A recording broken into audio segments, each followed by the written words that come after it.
नमस्कार सर्वांना. 25 जानेवारी 2024 रोजी गुरुवार आहे आणि या दिवशी गुरुपुष्य नक्षत्र आहे. त्याचबरोबर या दिवशी शाकंभरी पौर्णिमासुद्धा आहे. अतिशय सुंदर असा योग आलेला आहे. गुरुपुष्य नक्षत्राच्या दिवशी आपण ज्या काही सेवा करतो त्या आपल्याला फळास देत असतात. त्याचबरोबर या दिवशी पौर्णिमासुद्धा आहे आणि या दिवशीसुद्धा आपण विष्णू नारायणाची सत्यनारायणाची पूजा करतो किंवा आपण कुंकुमार्चन करतो किंवा आपण बऱ्याच सेवा पौर्णिमेच्या दिवशी करत असतो आणि त्याच दिवशी गुरुपुष्य नक्षत्रसुद्धा आहे. म्हणजे किती सुंदर योग आहे बघा. तर या दिवशी आपल्याला भरपूर साऱ्या सेवा करायच्या आहे. त्याचबरोबर या दिवशी कुठला उपाय करायचा आहे तर ते सुद्धा मी तुम्हाला ह्या व्हिडिओमधून सांगणार आहे. त्याच्यामुळे व्हिडिओ शेवटपर्यंत बघा आणि जर चॅनलवर नवीन असाल तर आपल्या चॅनलला लाईक, शेअर आणि सबस्क्राईब तर नक्कीच करा.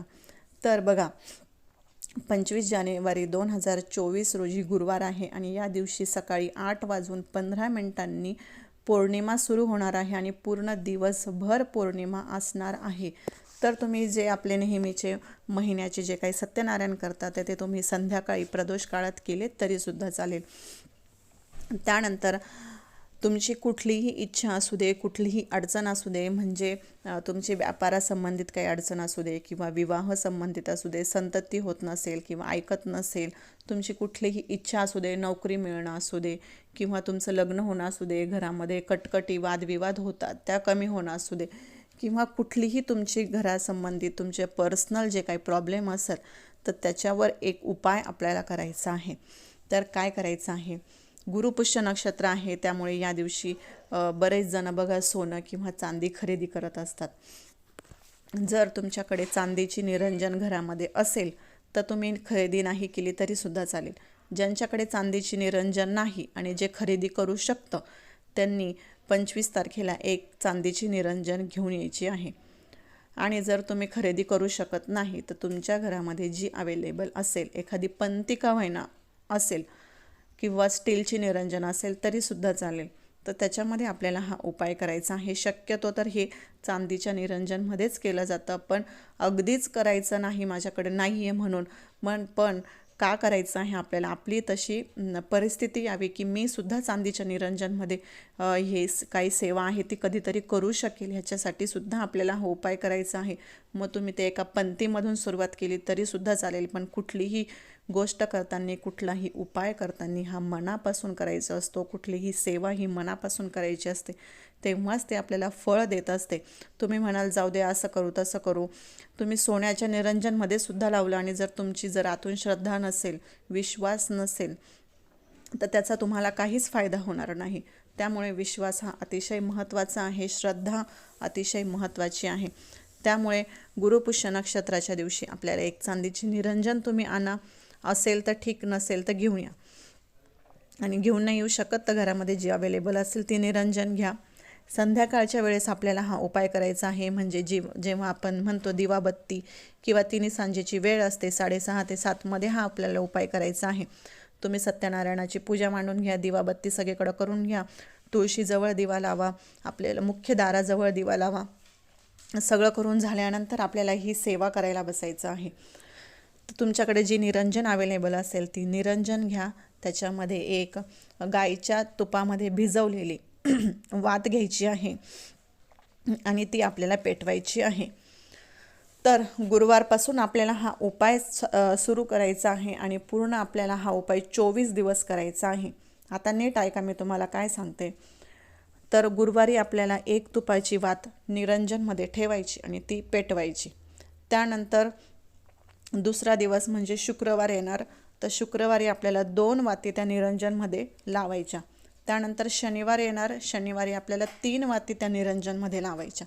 असं एक दिवस एक वात वाढवत जायची आणि पूर्ण 12 दिवसापर्यंत आपल्याला, म्हणजे 12व्या दिवशी आपल्या 12 वाती आल्या पाहिजे. रोज आपल्याला एक वात ही वाढवत जायची. पूर्ण हे 12 दिवस आपल्याला करायचं. तर त्यानंतर आता हे काय झालं, वाढवत गेलो आपण 12 दिवस.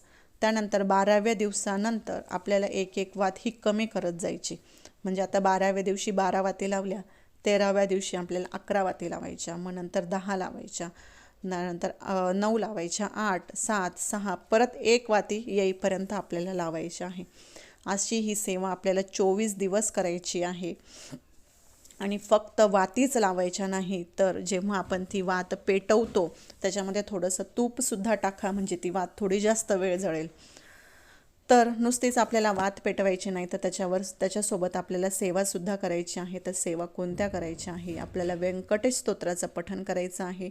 1 वेळेस करा, 5 वेळेस करा, 11 वेळेस करा, 21 वेळेस करा, तुमच्या मर्जीनुसार तुम्ही, पण 1 वेळेस तरी करायलाच पाहिजे. व्यंकटेश स्तोत्राचं पठण करा. त्यानंतर 16 वेळेस लक्ष्मी गायत्री मंत्र, 16 वेळेस विष्णू गायत्री मंत्र, त्यानंतर 1 वेळेस श्रीसूक्त म्हणा, 1 वेळेस महालक्ष्मी अष्टकम म्हणा. त्यानंतर आपल्या कुलदेवतेचं सुद्धा आपल्याला ह्या दिवशी नाव घ्यायचं आहे. त्यानंतर श्री महालक्ष्मी माता की जय एवढा मंत्र तुम्ही एक पूर्ण माळ म्हटले तरीसुद्धा चालेल. आणि जर ह्याच्यामध्ये जर तुम्हाला पिरियड्स आले, काही अडचण आली, तर तुम्ही थांबून घ्यायचं आहे आणि परत ती सेवा तुम्ही कंटिन्यू करू शकतात. तर अशी ही आपल्याला सेवा 24 दिवसाची सेवा करायची आहे. रोज 1 वात वाढवत न्यायची, 12 दिवसानंतर परत 1 वात कमी करत न्यायची. असा साधा आणि सोपा उपाय आहे, पण अतिशय प्रभावी उपाय आहे. नक्की करून बघा, तुम्हाला फरक त्याचा जो काही प्रभाव आहे, किंवा त्याचा जो आपण म्हणतो की मला काही फरक पडत नाही, किंवा मला त्याची काही अनुभूती येत नाही, प्रचिती येत नाही, तर त्याची प्रचिती आल्याशिवाय तुम्हाला राहणार नाही. इतका हा सुंदर असा हा उपाय आहे. मी सुद्धा आता पुष्य नक्षत्रापासून हा उपाय सुरू करणार आहे. म्हणजे मी पण पूर्ण 24 दिवस करणार आहे. पिरियड्स आले तर तेवढ्या दिवस थांबणार आणि परत ती सेवा कंटिन्यू करणार आहे. तर तुम्ही पण नक्की हा उपाय करून बघा. मी म्हणणार नाही तुम्ही हा उपाय केला तर लगेच तुम्हाला करोडो रुपयाचा पाऊस पडेल, अजिबात नाही. पण ज्या काही तुमच्या अडचणी असेल तर त्या नक्कीच हळूहळू सॉल्व्ह व्हायला सुरुवात होईल.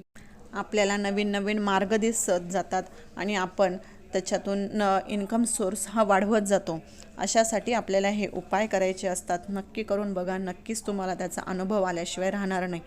तर आजचा व्हिडिओ कसा वाटला नक्कीच सांगा आणि आपल्या यूट्यूब चॅनलला लाईक, शेअर आणि सबस्क्राईब नक्की करा. धन्यवाद.